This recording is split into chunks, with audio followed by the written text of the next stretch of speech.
Hey everybody, tonight's video lecture is looking at all the president's men or women, but when we say all the president's men, we're referring to the other people, the other important roles within the president's orbit that allow them to do their job effectively. So to begin, we'll talk about the vice president. The vice president, second in command, one step below the office of the president, and a position that really doesn't have any well-defined role. If we look at kind of the history of the role of the vice president, it was really an afterthought. It was something that you did maybe to offer a balanced ticket and increase your odds of getting elected.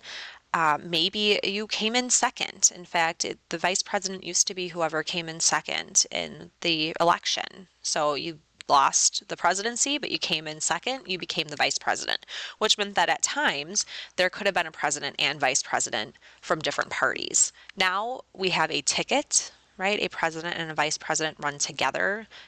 The one who wins the nomination for the party announces their running mate.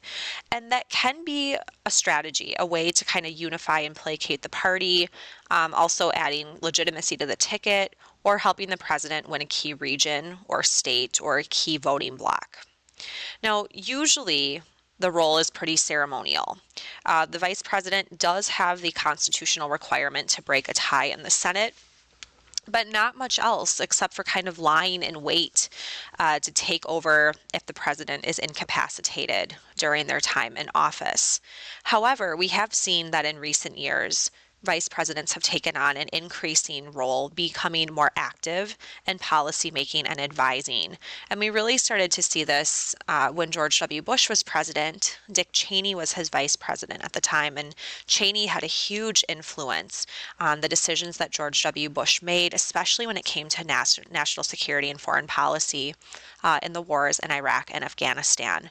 Biden as well played a really big role in Obama's presidency. Obama relied a lot on Biden for advice, especially when it came to domestic policy due to his experience with the Senate. And Biden sat in on many important meetings with Obama. Pence, we saw, had a bit more limited role, and Harris, we're still kind of seeing what her role is, but it is to be noted that she is the first female vice president. Now, the cabinet. The cabinet is comprised of the heads of the departments that run the various executive branch departments that have been created specifically by Congress. So the cabinet is something that is traditional, but it's not mandated. A president does not have to have these cabinet positions. He does not have to rely on them, but the Senate is responsible for confirming all department secretaries. So you have that list here of the departments when they were created, the function of them, noting that most recently the Department of Homeland Security was added in the wake of September 11th.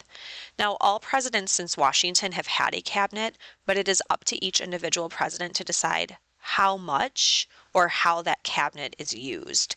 Generally, a president won't convene the whole cabinet at once, but will meet with specific and individual secretaries as needed to receive advice on specific policy areas.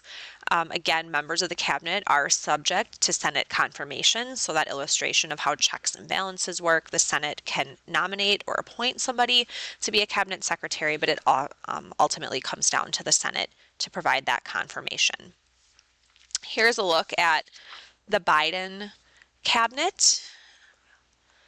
Seeing here his picks for the various cabinets like Secretary of State, Labor Secretary, Energy Secretary, and then noting at the bottom there are cabinet rank positions. So we say that these have the level of cabinet secretaries, although they do not head a specific or official department of the executive branch.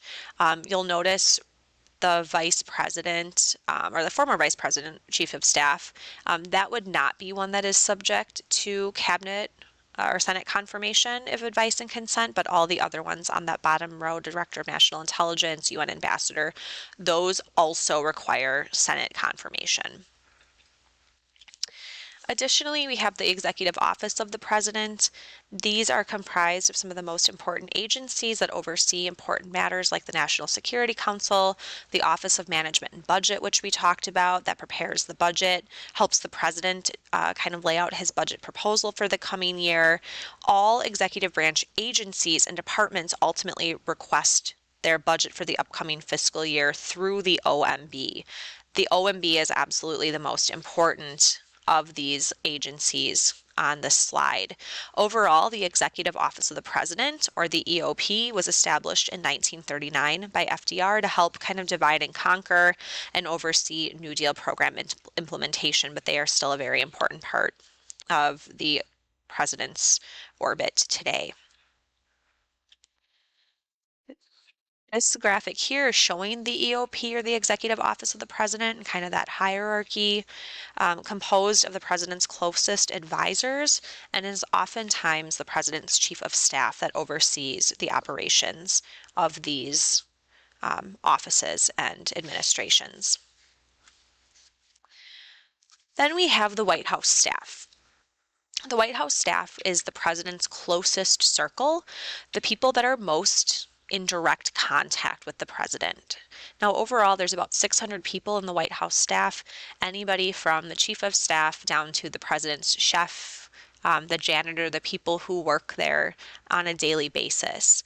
So some of these people, like the chief of staff and the press secretary, the counselor to the president, they're going to have more direct access to the president than some of those others. But none of the people on the president's White House staff are subject to Senate confirmation, so they're able to pick and choose who they want. Important to note then that while cabinet secretaries and department heads like that are subject to Senate confirmation, these people tend to be, again, the most loyal, the closest people to the president, the ones that the president can really rely on. The chief of staff, for instance, this is an incredibly important role within the White House staff. They act as the president's gatekeeper, so to speak. They control what the president sees and hears. The press secretary for the White House is also incredibly important. They're the gatekeeper to the press and help control the president's message to the media. These positions occupy the West Wing near the Oval Office, and the access and influence of each of these people varies from president to president. Overall, though, the White House staff is the team that helps the president set the tone, promote their agenda, provide advice, handle PR, and help the president influence policymaking. Finally, these are some of the other offices within the White House. The First Lady, you'll see there, often the center of national attention. Although the First Lady has no official constitutional role, no formal duties, it's really up to each First Lady to decide what their role is going to be, what duties they want to take on, and how much influence they want to have. Okay, that ends our lecture. Please review your notes. If you have any questions, be sure to ask them tomorrow.